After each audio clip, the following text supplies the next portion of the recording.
సత్యమేవ జయతి అని సర్వమతం ఒక్కటని సకల జనుల సౌఖ్యమే సమాజ శ్రేయస్సు అని సర్వ సుఖాలు వదిలిపెట్టి సామాన్యుడి సేవకై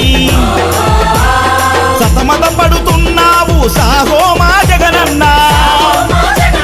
అతి పేదోడింటికి పెద్ద కొడుకు నీవన్నా జగనన్నా జగనన్నా